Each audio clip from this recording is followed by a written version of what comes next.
नमस्कार दोस्तों, मैं तुषार गुप्ता स्वागत करता हूं आपका हमारे YouTube चैनल एग्जाम विद्या पर।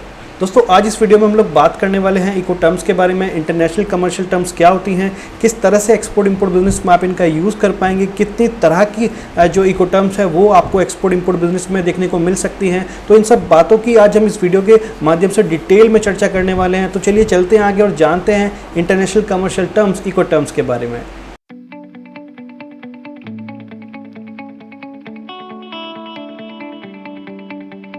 इको टर्म समझने से पहले आइए समझते हैं एक छोटी सी समस्या जिसका सॉल्यूशन आपको इको टर्म्स के माध्यम से मिलने वाला है।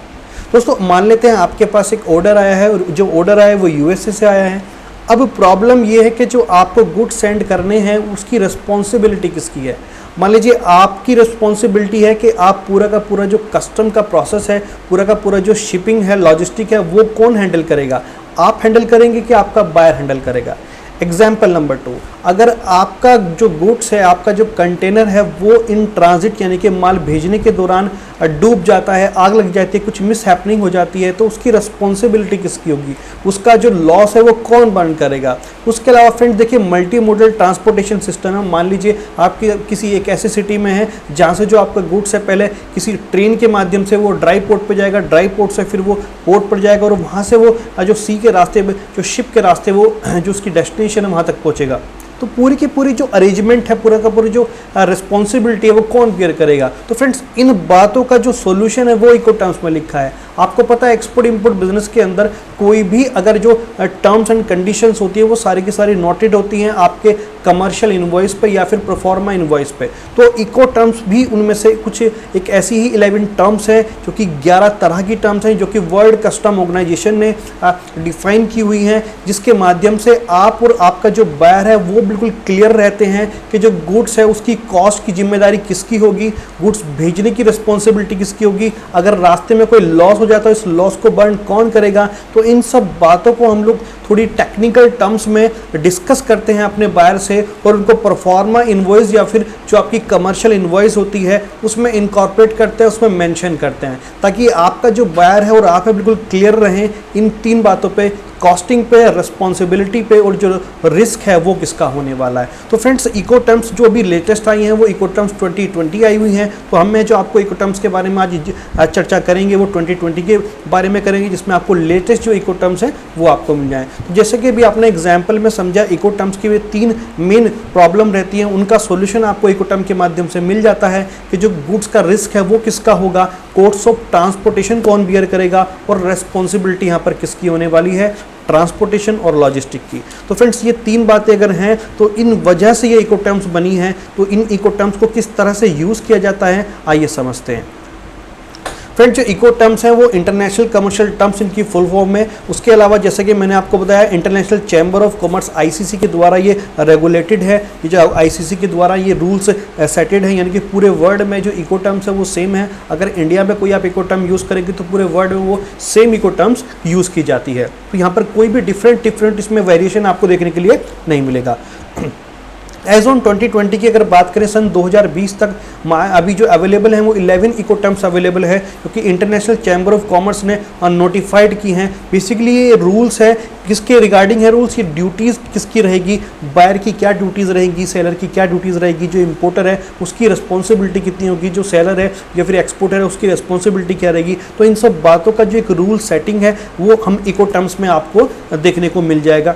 उसके अलावा फ्रेंड्स जो इको टर्म्स होती हैं उसमें जो टोटल अलग अलग डिफरेंट इको टर्म्स यूज़ की जाती हैं वो यूज़ की जाती है ट्रांसपोर्टेशन मोड के बेसिस पे। अगर आपका जो ट्रांसपोर्टेशन मोड है वो किसी भी मोड में आप भेज सकते हैं, मल्टी मोडल ट्रांसपोर्टेशन है, यानी कि आप चाहे आप ट्रेन से भेज रहे हैं, आप ट्रक से भेज रहे हैं, ठीक है, उसमें जो आप इको टर्म्स यूज़ करेंगे वो आपकी स्क्रीन पर है। सबसे पहले जो इको टर्म्स है वो EXW है, एक्स वर्क है। इट मीन्स कि जो आप अपने बायर से बोल रहे हैं कि भाई हम आपको जो गुड्स है मेरी रिस्पॉन्सिबिलिटी मेरी फैक्ट्री गेट तक है, आपका जो माल है मेरी फैक्ट्री गेट तक मेरी जिम्मेदारी है, आप वहाँ से उठा के ले जाइए।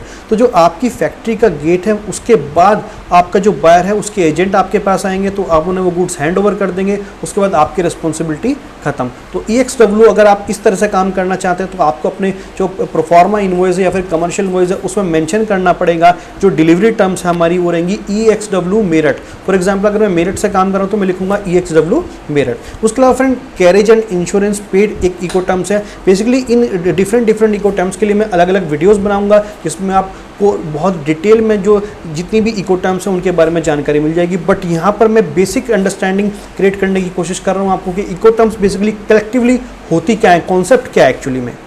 उसके अलावा फ्रेंड्स अगर बात करें तो सीपीटी की कैरिज पेड टू होता है, DAP delivered at place, DPU delivered at place में आप काम कर सकते हैं। तो incoterms basically mode of transportation के बेसिस पे, जैसे कि अभी हम लोगों ने डिस्कशन किया।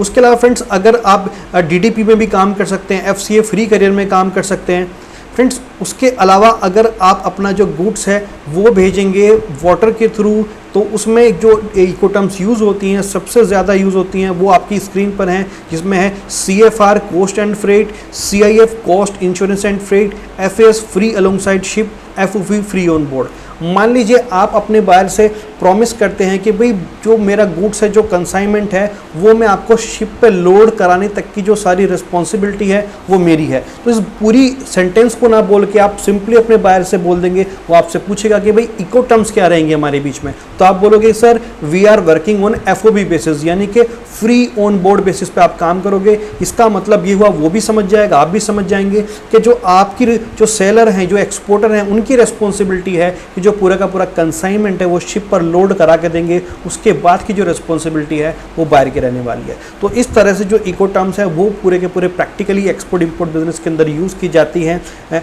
उसके अलावा फ्रेंड्स इको टर्म्स के अंदर आप अपना जो पूरा का पूरा शिपिंग और लॉजिस्टिक का जो एक रूल्स एंड रेगुलेशन है वो सेटअप कर सकते हैं, यानी कि कई बार आप FOB पे काम कर सकते हैं, CIF पे काम कर सकते हैं। तो अब हम नेक्स्ट वीडियो में समझेंगे कि FOB का क्या मतलब होता है, CIF का क्या मतलब होता है। उसके अलावा कौन सी मोस्ट एप्रोप्रिएट टर्म्स हैं जो एक्सपोर्ट इंपोर्ट बिजनेस में फ्रीक्वेंटली यूज़ की जाती हैं। तो फ्रेंड्स उसके अलावा फ्रेंड्स अगर आपके मन में कोई भी क्वेरी है इको टर्म से रिलेटेड तो आप हमें कमेंट में बता सकते हैं। हम डेफिनेटली आपकी हेल्प करने वाले हैं इको टर्म से लिए। तो फ्रेंड्स मिलते हैं नेक्स्ट वीडियो में एक नए टॉपिक के साथ, तब तक के लिए थैंक यू, शुक्रिया।